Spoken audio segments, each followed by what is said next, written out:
siang-siang gini kalau lagi gabut, mulut rasanya pengen ngunyah aja. Biar nggak tambah galau, enaknya nyobain yang pedes-pedes nih. Dijamin galau dan laparnya hilang seketika. Nih ada rekomendasi makanan yang pedes, ada rasa gurih-gurih gitu tapi ngangenin. Buat ciwi-ciwi pasti suka, tapi cowok doyan juga kok. Kuah sambalnya dijamin bikin tambah ngiler bos. Yap, makanan khas Bandung yang terbuat dari aneka kerupuk mentah yang direbus lalu diberi bumbu pedas, emang punya cita rasa yang khas. Apalagi saat ini sudah banyak varian topping yang digunakan sebagai pelengkap seperti bakso, sosis, ceker ayam, dan masih banyak lagi. Gak heran kalau bisnis seblak menjadi salah satu bisnis yang long last saat ini. Selain rasanya yang enak, harga seblak juga sangat terjangkau. Hal inilah yang ditangkap sebagai peluang oleh Dodi Darmawan sebagai sumber cuannya.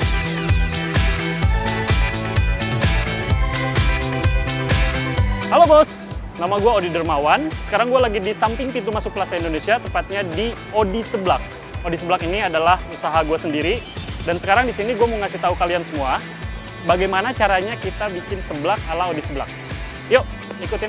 Oke guys, jadi Odi Seblak ini kita bahan-bahannya sendiri itu dikirim langsung dari Bandung. Itu ada ini namanya siomay kering. Ini juga ada batagor kering.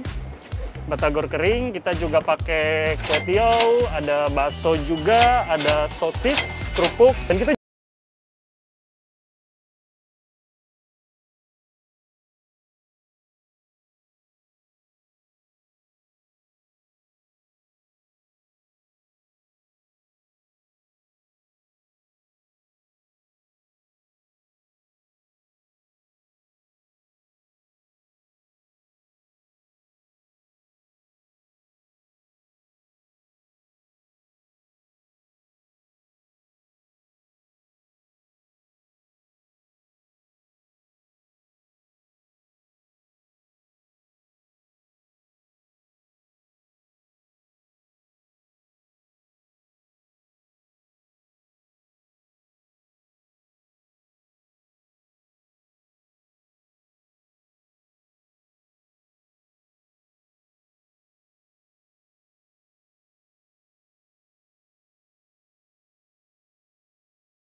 ide gimana kalau misalkan saya ini buka seblak aja.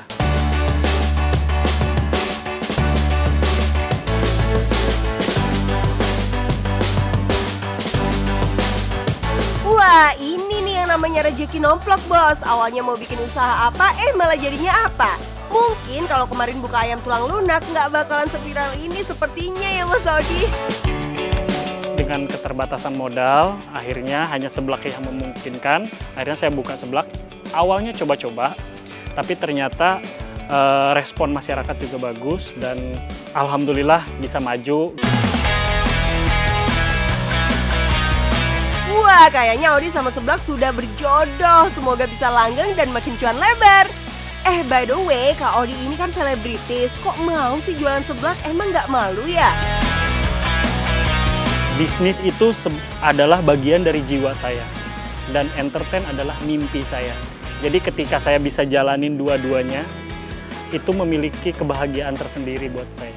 Awal sih saya ada rasa malu ya, karena yang biasanya kita di entertain, kita ngadepin kamera, kita syuting, terus tiba-tiba di tengah jalan kita harus dorong gerobak, harus ini, rasa malu ada. Tapi dalam hidup ini kita harus memiliki satu tujuan.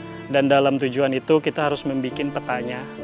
Dan ketika kita sudah membuat petanya, kita jalanin. Duh, inspiratif banget nih bos. Emang ya yang namanya hidup itu penuh pilihan. Seperti Kak Odi yang berusaha menjalankan kedua pekerjaannya sebagai artis FTV dan pengusaha seblak secara bersamaan. Gak mudah memang, tapi ketika ada kemauan di situ pasti ada jalan. Yang terpenting nih bos, kalahkan rasa malu dan tunjukkan kalau kalian bisa sukses dengan pilihan tersebut. Emang ya, jualan seblak kelihatannya recehan, tapi kalau sehari bisa menjual 300 porsi aja dan harga satu porsinya 10.000, berarti omset perharinya sekitar 3 juta rupiah. Kalau dikalikan sebulan, ya bisa kalian totalin sendiri ya bos, secuan apa sih bisnis Odi Seblak ini. Oh iya bos, sebenarnya Audi sudah memulai bisnisnya sejak 2018 lalu sebelum yang namanya COVID masuk ke Indonesia.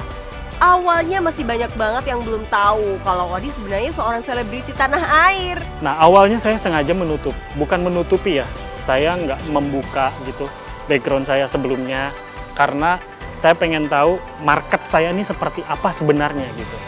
Kalau misalkan saya buka dari awal, mungkin orang akan penasaran dengan sayanya. Tapi karena saya nggak membuka itu, jadi saya tahu, oh market di sini begini. Nah, begitu datang waktu itu konten kreator datang ke tempat kita dan membuka background saya, nah di situ semakin orang semakin tahu gitu. Bener banget tuh bos, kalau dibuka dari awal yang ada orang cuma penasaran sama Kak Audi bukan seblaknya. Dari sini kita bisa tarik kesimpulan bahwa kualitas produk itu tetap nomor 1 ya bos. Kalau yang lain sih cuma bumbu aja tuh. Strategi market yang baik memang bisa mendongkrak penjualan. Tapi kalau produk yang dijual kualitasnya nggak baik, dijamin usahanya nggak bakalan langgeng. Media sosial. Kita ini sekarang sudah di era di mana kita harus menggunakan media sosial itu bagian dari marketing kita punya usaha gitu. Nah, ketika mereka datang untuk mencoba, kita kasih servis yang terbaik, kita kasih kualitas rasa yang bagus, kita kasih pelayanan yang bagus, yang insya Allah nanti orang akan datang kembali. Meskipun jualannya ala gerobakan kayak gini, tapi strategi marketing yang digunakan Kak Audi ini emang jempolan. Ya nggak heran deh kalau bisnis sudah menjadi bagian dari jiwanya. Kedepannya Kak Audi bakal membuka beberapa cabang lagi di sekitar Jakarta bos. Kita doain supaya lancar usahanya dan yang pasti cuan mengalir terus kayak air bos.